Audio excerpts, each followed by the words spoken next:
My hair.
So you're working with apple juice, not lemonade, right? With the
leg action. Easiest way for us to know what we want to do. It's everything that we talked about downstairs. Everything that we talked about downstairs. So when I get up to any kind of wall drill, that's what I want to think about in terms of what I'm checking for. Posture, arm action, leg action. Okay. So if we're going to go through the entire continuum, starting with acceleration, we're going to get into what kind of a lean? About 45 degrees, right? Again, I want to make sure between 45 and 55 degrees I've got a good lean. In terms of setting up my arms, best way to do it is to come out where your arms are going to be directly in front of you. Hands should be directly in line with your shoulders. And then step back from there so that you understand where your arms are, so that when you get into your top position, you're back to level. What we see is like people like they're going to get arrested and they get in here. Right? Just go for it, right? That's not what we want. That's not what we're looking for, right? A lot of our younger athletes will do that, though, right? So think about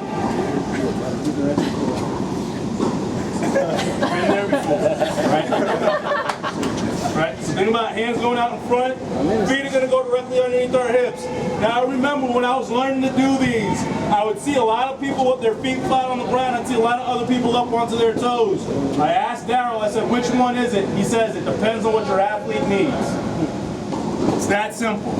There is no rule other than what your athlete needs. That's the rule. So if you find that your athletes cannot get into triple extension like we're seeing, while also, and I mean triple extension, i.e. hip extension, knee extension in this position, this is your position. If dorsiflexion is the limitation that we've been talking about, why put them on their toes in this position? I'm going to work on doing that here. Get up onto my toes, making sure that ears, shoulders, hips, knees, and ankles, if I'm wearing shorts, are in a line. And then from there, being able to drive, again, creating strong hip separation. This ankle should be right underneath that knee, getting into that lean. Think about being nice and tall, holding that position, challenging not only the extension, but the strength of the hip flexion. Right? We'll do this for 30 seconds. The idea is A, making sure that that glute is on when we get into extension. B, that I'm not rolling out onto the outside toes. I'm actually driving through the ball with my foot, which you'll be able to see through the shoe. If I'm here when I get into my setup, that is not desirable. I'm not loading that front toe, right? We know that that movement that I'm making at my ankle that you can see in my shoe makes a huge difference. So it's not just getting into this position and up. I've got to make sure that I'm driving through the ball of that toe, which is then going to have a completely different impact on the activation of my ankle and gastroc complex, and then making sure that the front hip is strong to hold that top position. How well does he handle that kind of force? Because it's not a lot of force. You know he's going to get a lot more force when he does, when he actually hits the ground, right? So when I do this, does this soften up? Does that soften up as we go? Relax, right? That's the challenge that I want to look for when we do this, right? Because these are the things that are going to happen when they're actually in motion. We talked about developing isometric strength, so those holds are really important. Is it going to take 30 seconds for you to complete this type of acceleration posture? No, it's not, but you better believe that every time your foot hits the ground, even though it's not going to be 30 seconds, it's going to be a lot more of a challenge that we want to be able to develop that isometric strength here on the wall with. Right? Being able to maintain that posture, that's how we start. And again, understanding where the challenges are going to come from and how we can start to develop the challenge here in this particular static position. Right? Challenge them. Chewing, perfect. I like that. We know what we're looking for, getting them into that position, but then we can also challenge them in a little bit different way. Now, we're going to get set up into that position again. And from here, that heel recovery is going to be that drive. Look out for that front side of that lift right there. But driving that knee up to that position, and again, having it be strong. Posture, not compromising anything. So from here, when I drive that knee up, still extending, fire that back leg, knee comes into that front position, nothing happens from the waist up. Challenge your speed on the way up. What I'll do is I'll say everybody ready. Everybody will be ready in that position. I'll say up, you'll drive that left knee up and hold. Your partners will challenge for 5 to 10 seconds. I'll say reset. Back leg will go back down. We're going to stay on the left side until I say switch to the right. Are we good? Yes. All right. Reset. Ready. Up.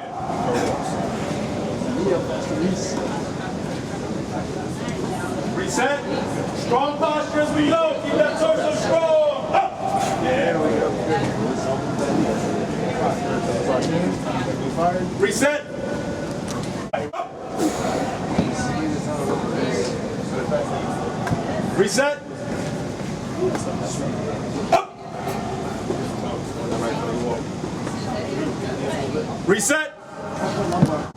First thing, 2 exercises, 5 reps each side, coupled with kind of what we did earlier. It gets challenging, right? It gets challenging. So underestimating kind of what we can get from the training of doing these wall drills, don't underestimate it, right? And I know that you guys don't, but it can be a challenging thing to do. Posture, arm action, leg action, right? So we're starting to put 2 together. One thing that the wall will do is it'll take one of the 2 out of the equation. So we're only looking at 2 right now, which is favorable for us. If we're trying to do it out there, it becomes a lot more complicated.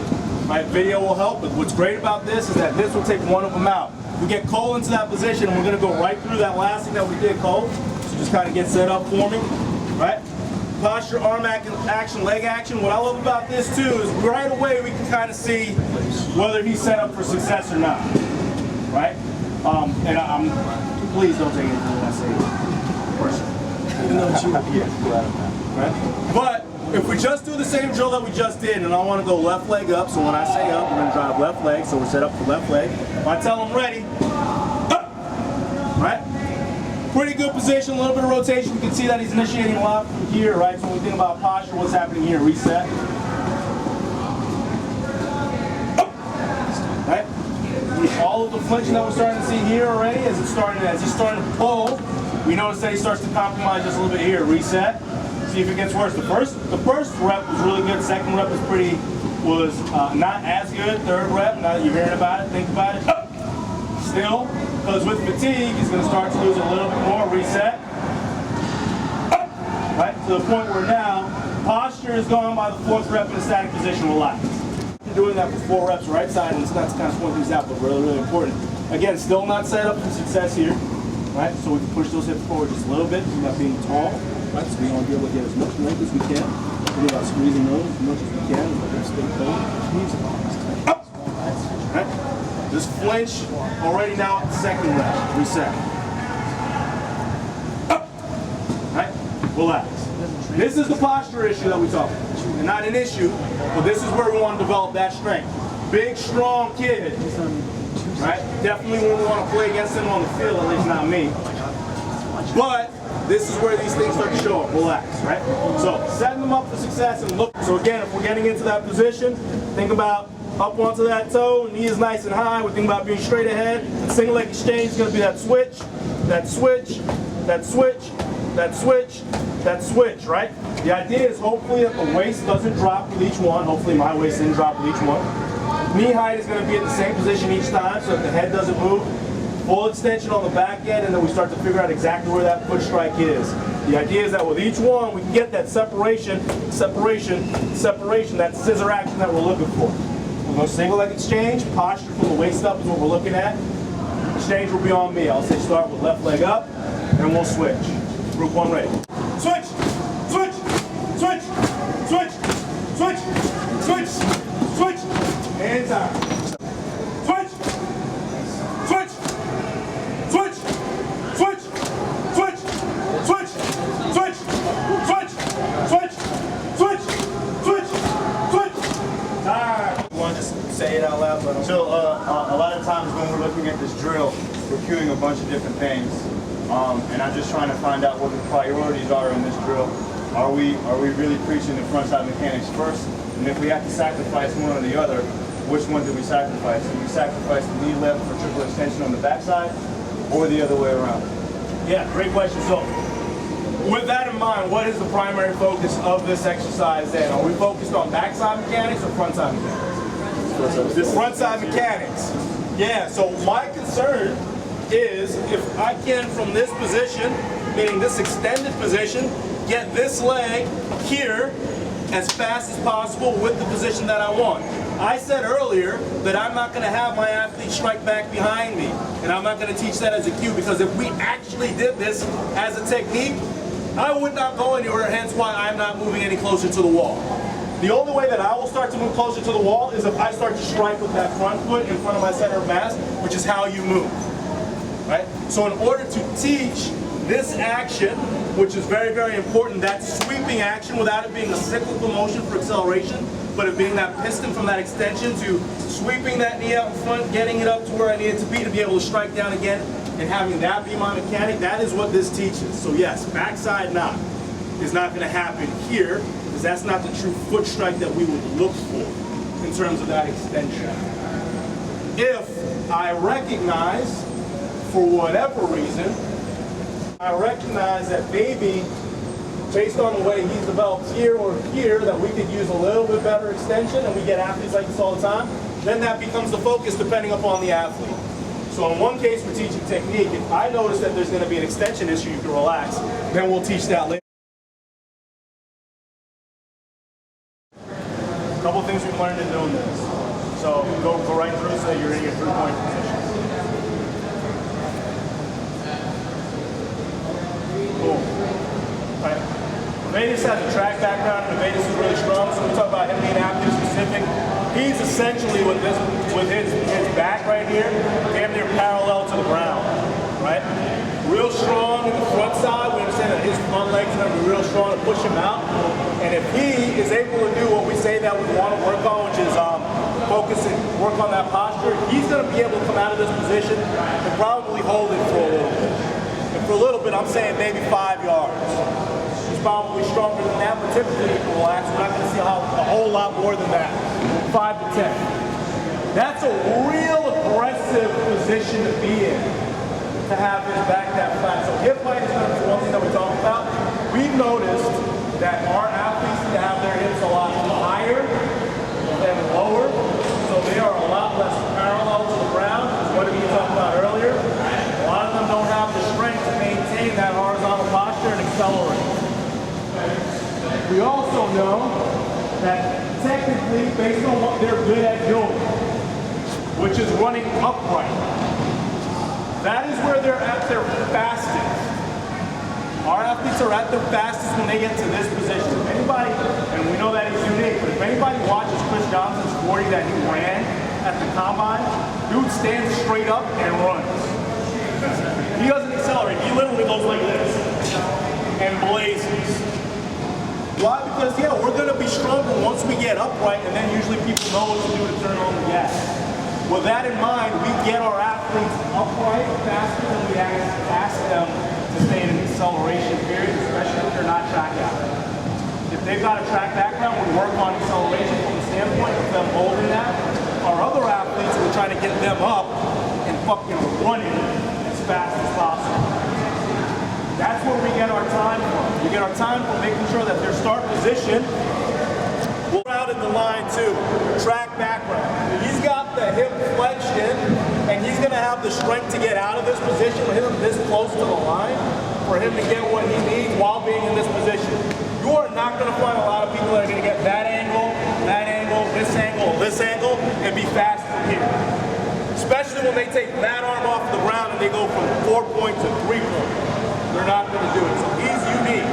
But the one thing that we're going to do is we're going to get our guys to get their hips up here so that when they extend, instead of them extending this way, they extend this way. So they're going to go out and up so that as they drive, it works them right into their transition so that they can run. So that that transition phase, which is where a lot of speed is lost with our guys, becomes a lot more natural. We want to get them through that transition and running as opposed to having them hold it, then try to work through a transition where they're going to lose speed and then try to pick up speed again. So that's going to be one of the key things. So, crowding the line, I like the way but the way you guys have it set up, yeah, you're going to get your people to be a bit further away from the line, understanding that we want that to be here. Hands are going to go on the front side of that line, so I'm going to work my way into getting towards the front part of that line. So I'm still really aggressive in my lead, but my hips are real high so that I go back way into my transition right away. Covered that distance with a whole lot of power, but my transition became really easy to get it into my top speed. So that's one of the things that we really focus on in coaching up this technique. We don't want to bunch our guys together. That's track. Also, track from the blocks. Completely different here. There are no blocks. Our athletes are not track athletes. A lot of our guys can't get this kind of hip flexion standing straight up. They're not going to express any power from there, especially with nothing behind them. Not going to do it. Right? Now it gives you a reference when they start to throw all this shit at you. From here, yeah, we're going to try and get mid-knee to mid-foot so that we can be in dorsiflexion here. If that person can get tighter without that heel coming off of the ground, we'll go tighter. For me, that's a lot, so I've got to move back just a little bit. This is still pretty close to the line. Like by the time I get to this position, like this is where my front foot is and I'm up high. If I've got to bring this front back foot a little bit closer, then fine. This is probably going to be here, but this is still pretty close to the line by the time I get out and go. So, do we want them far from the line? Absolutely not. But we also understand that getting set up here, when your hands have to be here, and being able to get into a position, like now my hips have to be low for me to be able to get into this position. My hips couldn't go any higher and me get anything if I'm this close to the line. I've got to move back so that I can get aggressive enough to get out and go. Right? So that's another thing, because I can't get into his position and express any power. I can't. So that's it. So it's going to be a front and a back. Feet are going to go at the back, hands are going to go at the front. So it means the hand is going to go on that part of the line, not here. It's going to give us that extra little bit. We're going to go from toe to heel, because that's about the distance of that second line that they're going to see at the combine, so it doesn't mess with them. Just set them up from there, and that's also a pretty good distance. From there, they're going to drag their back foot so that their back toe is engaged with the floor. So they're not just stepping back and down. We actually want them to drag it so they create that tension. So now when they drop this knee down, they sit into this position, they sit into the back hip. That front knee usually goes about mid-foot. We'll start about there because a lot of our guys that come in, their ankles are going to be locked up anyway. After 8 weeks, their ankles are going to get a bit more mobile, so they're going to naturally be able to move forward a bit more. So yeah, we're constantly adjusting because they're constantly going to be gaining new abilities. They're going to get better hip flexion. They're going to get stronger in their quads on the front side to be able to push out of there. So whatever we do on day 1 should not translate on the last day because hopefully they've gained a lot. Their posture is going to be better so that they're going to be able to be in that position. But this is our start. Hands are going to go out in front. They're going to walk themselves back. Their hips are going to be being high. And then again, crushing the Coke can. Hands are going to be out in front. Hips are high. Head is down. And then accelerating from there. That already is too far away from me. So then I'd have to reset and move myself a little bit closer. But that's kind of the cue.